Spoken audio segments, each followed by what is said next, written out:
Donc, je m'appelle Bastien Rance, je suis maître de conférences praticien hospitalier à l'Université Paris-Descartes à la faculté de médecine et à l'hôpital européen Georges Pompidou à Paris. J'effectue aussi ma recherche à l'INSERM, au Centre de recherche des Cordeliers, dans l'équipe du professeur Anita Burien. Donc tous les travaux que je vais vous présenter là ont été réalisés en duo avec Vincent Letonne, qui travaille également dans l'équipe et à l'hôpital. Alors, juste, je vais vous donner un petit élément, un peu d'éléments de contexte sur l'origine de ces études. Donc, je travaille à l'hôpital européen Georges Pompidou, HEGP, qui est l'un des hôpitaux de la PHP. Il est situé dans le 15e arrondissement, et c'est un hôpital qui est ouvert en l'an 2000 et qui bénéficie depuis son ouverture d'une informatisation importante. Il est au niveau 6 sur l'échelle IMSS qui contient 7 niveaux, et en particulier, l'hôpital dispose depuis son ouverture d'un dossier patient informatisé euh, voilà, qui accumule les données dans le cadre du soin. Depuis 2008, nous avons déployé à l'hôpital un entrepôt de données cliniques au format I2B2 qui intègre l'ensemble des données générées dans le cadre de la prise en charge du soin et qui les accumule, sauf si les patients s'y sont opposés. Donc on intègre des sources d'origine diverses, que ce soit les codes diagnostiques, les items cliniques, des données de laboratoire ou même toutes sortes de documents autour des comptes rendus pathologiques, imagerie, clinique, etc. On ajoute régulièrement des nouvelles sources et par exemple, nous sommes dans le processus d'ajouter des informations liées aux données issues du biobanking et par exemple à la prise en charge dans le cas de la radiothérapie. Alors cet entrepôt constitue un formidable outil, une formidable opportunité pour la recherche, que ce soit pour accélérer la recherche, pour permettre de découvrir de nouvelles connaissances euh, ou pour les études sur données. Et donc on se place tout à fait dans le cadre de l'utilisation secondaire de données. Pour vous donner quelques chiffres sur le contenu de l'entrepôt à l'hôpital, alors c'est des chiffres qui ont quelques mois maintenant, mais ça reflète quand même un certain volume. On a plus de 130 millions de résultats de biologie, donc points de biologie, 8 millions de codes diagnostiques, plusieurs millions de comptes rendus textuels. Donc il y a plusieurs types de données qui sont hébergées, des données non structurées qui vont nécessiter des transformations avant de pouvoir être réutilisées, c'est le cas du texte par exemple, et des données qui sont structurées, qui sont normalement réputées être plus faciles à utiliser, et c'est le cas de la biologie. L'origine de cette étude se place dans deux cadres. On est dans un volume de données massif, je viens de vous parler de 130 millions de données de biologie, et puis on a l'avantage de disposer de 17 ou 18 ans de données depuis l'ouverture de l'hôpital. L'image que vous avez sous les yeux représente l'ensemble des résultats de biologie pour le volume plaquettaire moyen. Donc un point ici correspond au résultat d'un patient à un instant donné sur cet examen. Et on voit dans l'ensemble de la période la distribution pour tous les patients de l'hôpital de l'ensemble des résultats. Euh, Cette étude est née en fait d'un séminaire auquel j'ai assisté pendant que j'étais postdoc au NIH, où le responsable de l'entrepôt du Clinical Center nous avait présenté comme ça ce même type de graphe et en observant un décrochage dans une distribution alors qu'il ne s'y attendait absolument pas. Donc ils avaient creusé un petit peu et en fait le décrochage était dû à un changement de load réactif. Donc en changeant de load réactif, la distribution complète des données dans le centre de recherche clinique du NIH avait changé. Et en cherchant, moi je trouvais ça très intéressant, mais en cherchant dans la littérature quelques années après, il n'y avait aucune mention de ce genre de phénomène et pas non plus d'idée de la fréquence de ces phénomènes. Et donc ça nous a amené à nous poser la question dans notre propre entrepôt, euh, quelle était la fréquence de ce genre d'événements, est-ce qu'ils étaient récents, et est-ce qu'il y avait d'autres profils qui pouvaient émerger. Alors ici on voit deux profils, on voit un premier qu'on va appeler un breakpoint, un point de cassure, où on a ce décrochage de la distribution, c'est ce qui avait été observé également au NIH. Et puis on a un deuxième phénomène un petit peu plus tard, après 2015, là de discrétisation, où on passe d'une distribution continue, on avait des valeurs qui s'étalaient largement entre 8 et 13, à une distribution très discrète après. Euh, Ici, je dois rendre quelque chose très clair. On va parler de qualité des données et on se place dans le cadre de la réutilisation. Au moment de la prise en charge du patient, le clinicien ou le biologiste dispose du contexte, il dispose d'informations, notamment des bornes de normalité qui va lui permettre de prendre une décision. Malheureusement, dans les entrepôts, que ce soit au format I2B2 ou d'autres formats comme Odyssey ou MOP par exemple, les informations qui sont stockées dans l'entrepôt ne stockent pas les bornes de normalité. On stocke en général des étiquettes pour des annotations pour dire qu'une valeur est haute et basse, mais on ne stocke pas au moment de la collecte de la donnée les valeurs de normalité correspondantes. Et donc on peut avoir des problèmes au moment de la réutilisation. Et donc notre démarche a été de dire, bon ben voilà, on a un exemple ici, visuellement on voit qu'il y a quelque chose, comment peut-on aller plus loin? Alors, on se place dans le cadre de la réutilisation de données et on se place dans le cadre de la qualité.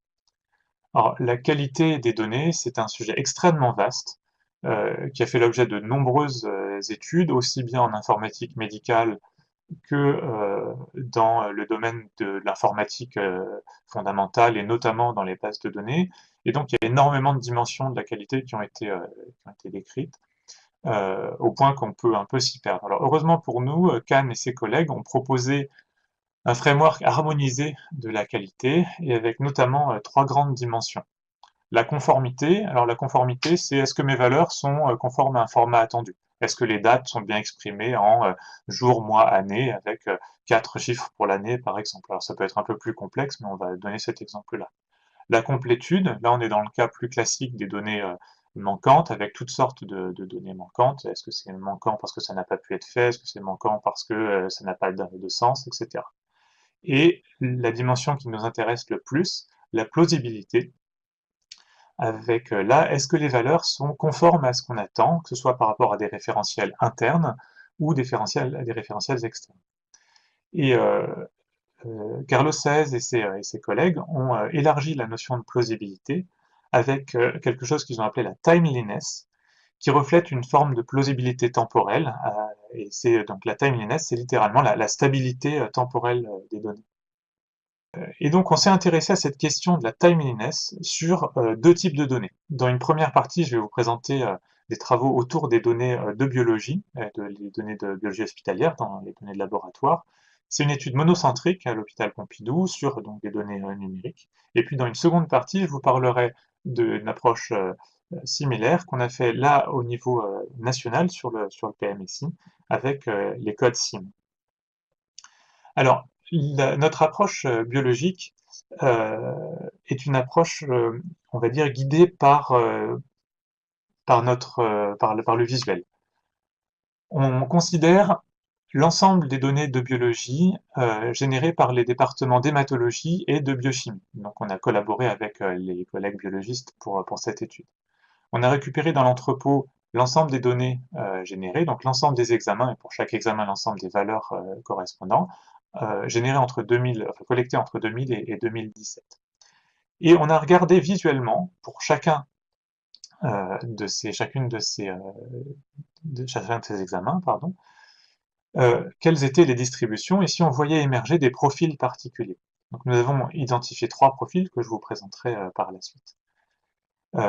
L'idée est donc de décrire ces évolutions et décrire ces trois profils, chercher si on peut les caractériser, et puis essayer de les détecter par méthode algorithmique en créant des algorithmes spécifiques. Donc on est sur une approche assez pragmatique qui est guidée par la finalité de trouver quelques profils.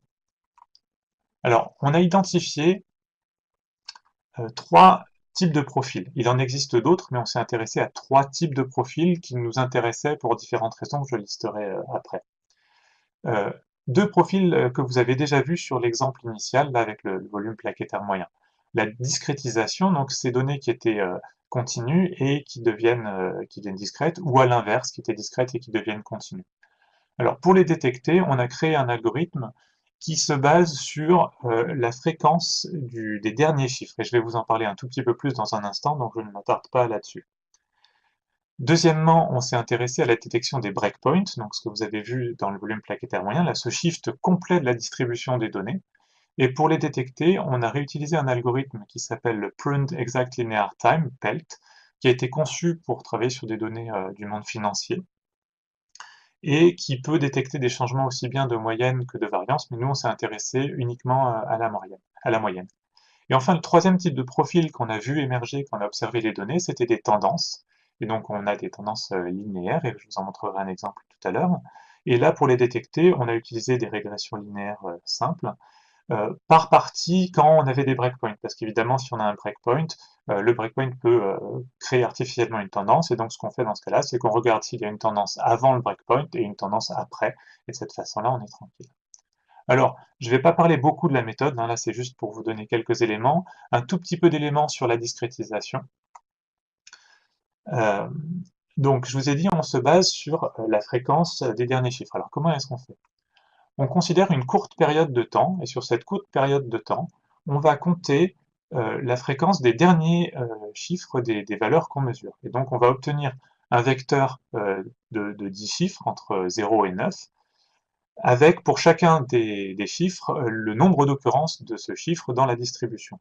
C'est ce qu'on appelle la loi de Benford. C'était utilisé entre autres pour les détections de fraude électorale et dans d'autres applications. Alors en réalité, c'est un tout petit peu plus compliqué ce qu'on fait, puisqu'on calcule la fréquence de chiffres dans différentes classes, pour les entiers, pour les nombres décimaux à un chiffre après la virgule, des nombres décimaux à deux chiffres après la virgule, etc. Donc on calcule un vecteur, puis on va calculer un second vecteur pour la zone immédiatement adjacente dans le temps, et donc on obtient deux vecteurs qu'on peut dont on peut calculer la similarité par distance cosine. Et donc s'ils sont très proches, on va avoir une similarité très haute, et par contre si on a une différence dans la distribution, on va avoir une chute dans la distance cosine, et c'est ce qu'on identifie ici par exemple, sur le pic au temps 1000 ici. Euh, donc voilà, après ces éléments de méthode, on va parler un petit peu de résultats. Donc je vous ai parlé de ces trois motifs, et voici trois exemples de motifs détectés dans les données biologiques. La discrétisation, ici une discrétisation inverse dans le cadre A sur les érythrocytes. Euh, on a clairement, juste avant 2015, entre 2014 et 2015, ce phénomène qui apparaît. Une tendance linéaire, là, alors très très modérée, mais sur le cholestérol HDL, avec une évolution progressive de la valeur moyenne et de la distribution globalement du cholestérol HDL au cours du temps. Et puis enfin, je vous avais présenté tout à l'heure le volume plaquettaire moyen, avec ici le breakpoint très clair qui apparaît. Alors comme vous voyez sur les distributions, plusieurs profils peuvent exister au sein d'une donnée. Alors, à partir de ces résultats, on se pose plusieurs questions. Déjà, quelles sont les fréquences de ces phénomènes? Est-ce que c'est quelque chose de rare ou de régulier? Et puis, éventuellement, quelles sont les causes de ces changements? C'est un peu surprenant de voir apparaître ces choses-là. Donc, pour chercher les éléments, on a regardé donc les changements et tous ces profils globalement dans l'entrepôt et dans les distributions. Alors, première chose que vous voyez, c'est que les événements ne sont pas rares. On a 32 événements de discrétisation, 30 breakpoints, un certain nombre de tendances. Alors, je vais mettre les tendances à part et on va d'abord parler de discrétisation et breakpoint. Pour essayer de comprendre ce qui avait pu se passer, on a représenté les occurrences de ces phénomènes dans le temps, entre 2000 et 2017. Et donc ici, vous voyez un pic de discrétisation, la distribution en bleu en bas, à l'ouverture, et puis un pic vers 2015. Pour les breakpoints, on a un vrai pic très clair en 2005, et voilà. Donc on a des phénomènes comme ça qui sont apparus, et on a essayé de comprendre ce qui pouvait se passer. Alors, on a fait de l'archéologie en fait dans l'entrepôt de données avec nos collègues biologistes et avec les équipes de l'informatique pour essayer de comprendre ce qui s'est passé, et on a identifié des causes de changements qui pouvaient être soit extrinsèques, avec par exemple un changement d'automate de mesure, et ça correspond au pic de breakpoint. On a changé un automate en 2005, et le nouvel automate ne mesurait pas les éléments de façon identique avec l'automate d'avant. Alors encore une fois, ça n'a pas de conséquences pour la prise en charge des patients, puisque les cliniciens vont recevoir des nouvelles normes, etc. Mais nous, dans l'entrepôt, ça peut poser de vrais problèmes. On a aussi eu des changements d'algorithmes de calcul, en partie dus à des demandes des comités d'accréditation. Pour les discrétisations, on a identifié de nombreuses discrétisations associées à un changement du logiciel de gestion du laboratoire. Et puis on a aussi des causes intrinsèques, et là c'est plus souvent associé aux tendances, avec des évolutions de la pratique médicale. Et par exemple, sur le cholestérol HDL qui évolue lentement, on peut imaginer que ce soit lié à une meilleure prise en charge des patients dans l'hôpital. On pourrait aussi avoir une évolution qui est liée à l'entrepôt et à l'évolution des populations dans l'entrepôt. On imagine que si on ouvre une consultation de nutrition dans un hôpital et qu'on a soudain massivement une population qui vient pour cette consultation, on va avoir une distribution des valeurs biologiques qui va évoluer. Donc cette approche-là sur les données de biologie pose plusieurs questions. D'une part, est-ce qu'il peut y avoir des conséquences statistiques de ces phénomènes? Donc pour les breakpoints, c'est assez clair, on peut avoir des changements qui vont être qui peuvent être majeurs, donc on peut avoir un vrai problème. D'une part pour la sélection de cohortes, si on se base sur une valeur stricte de la valeur, et puis d'autre part, si on fait des analyses statistiques a posteriori, on peut avoir des vrais problèmes. Donc notre approche est pragmatique pour détecter des patterns d'évolution. On s'est d'abord basé sur une exploration visuelle. On a identifié 3 profils, mais très clairement ce ne sont pas les seuls profils qui existent. C'était 3 qui étaient intéressants parce que on s'est dit qu'on pouvait potentiellement les expliquer, qu'on savait aussi comment travailler avec ces profils pour la réutilisation des données, des normalisations possibles, des choses comme ça. Et puis on a créé des algorithmes dédiés et on a fait cette étude un peu systématique sur les données d'hématologie et de biochimie pour essayer de détecter ces profils dans les données. Alors, pour l'instant, les données, enfin dans notre cas, les données sont détectables parce qu'on est, les profils sont détectables parce qu'on est sur un site unique. On a une maîtrise de l'historique de la génération des données, on a pu aller interroger les biologistes qui connaissaient l'histoire de l'évolution de leur laboratoire, les spécialistes du stockage de l'information à l'hôpital qui connaissaient aussi l'histoire de l'évolution des systèmes de gestion de laboratoire, etc. Et assez naturellement, on s'est dit, bon, si ça existe sur les données de laboratoire, est-ce que la qualité longitudinale peut concerner d'autres types de données? Et on s'est intéressé dans un deuxième temps, donc je vous le disais tout à l'heure, aux données administratives. Donc là, on a une étude à l'échelle nationale sur des données catégorielles. Donc, on travaille sur les rhumes du PMSI avec des données entre 2008 et 2017 et on s'est intéressé au code SIM tronqué à 3 caractères. Ce que l'on entend explorer ici, c'est la même idée, là, la stabilité temporelle de ces données.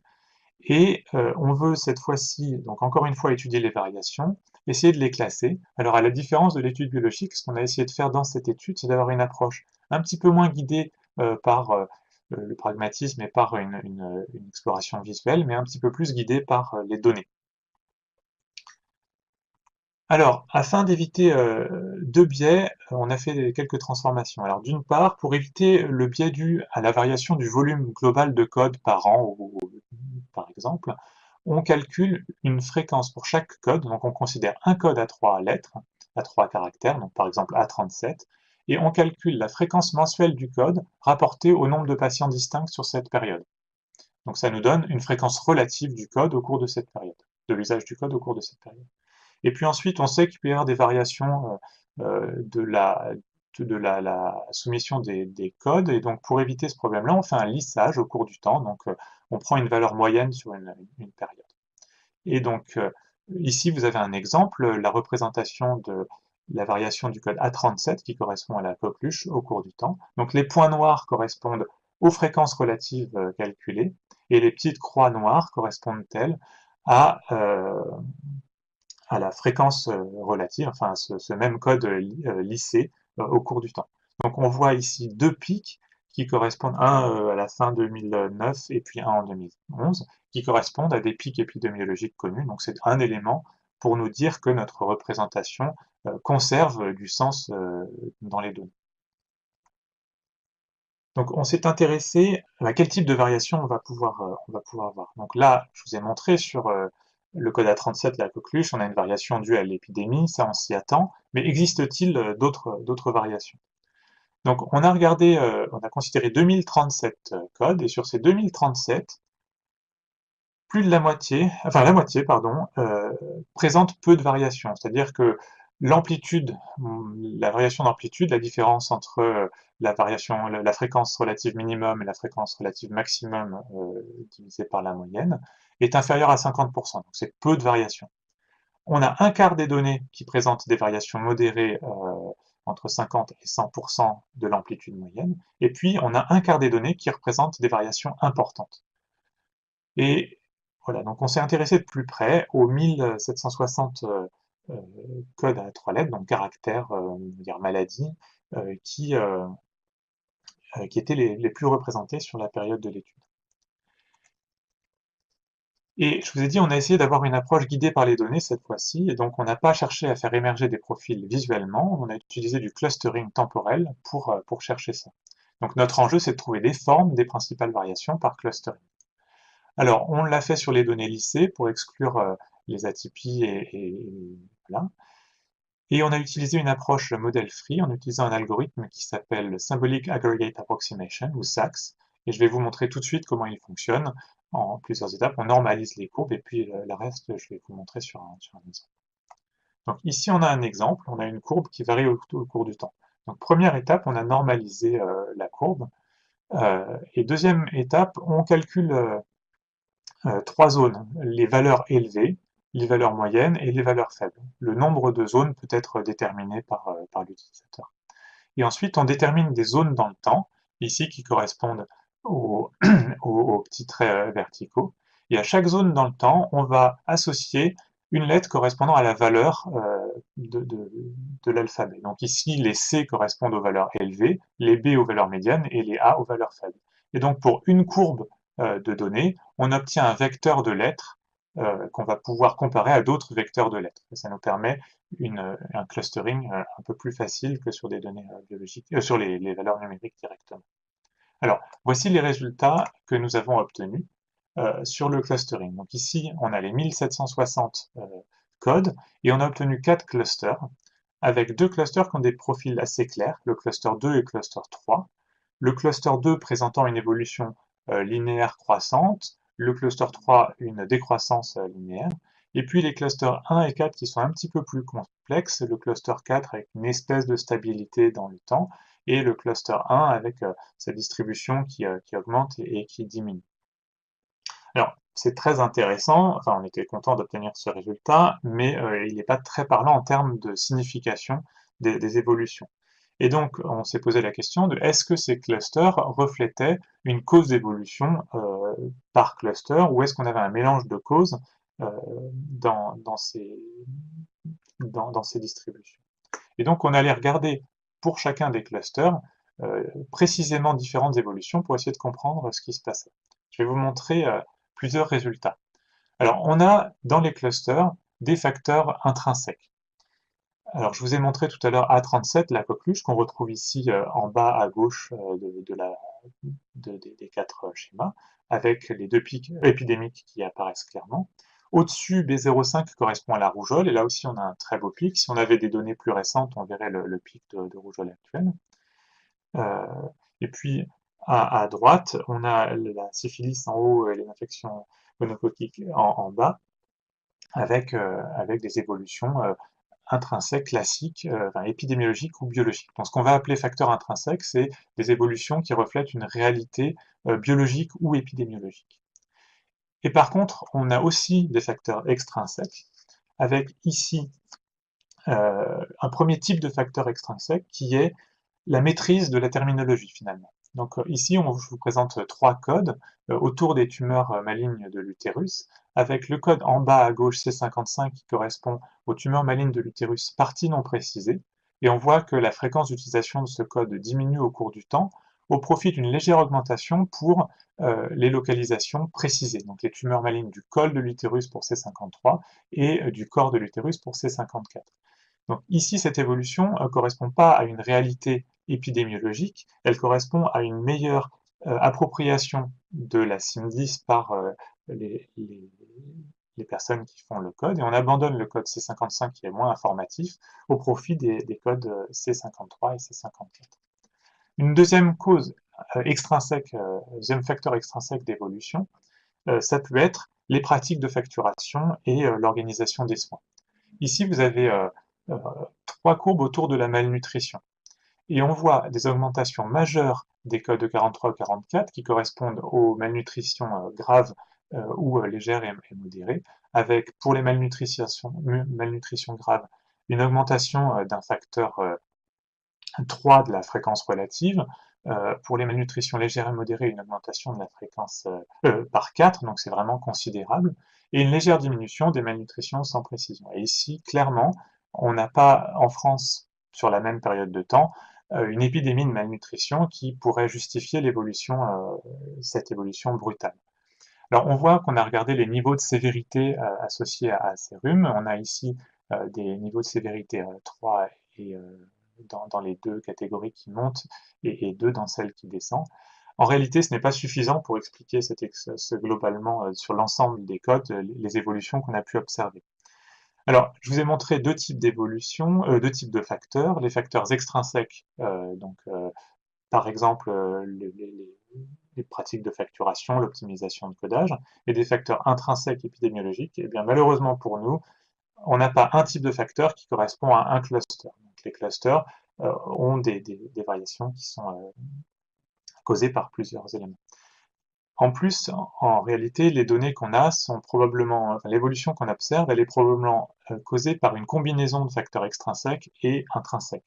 Donc on peut avoir une optimisation de la pratique de codage, par exemple, mais on pourrait aussi avoir en parallèle une réelle évolution épidémiologique.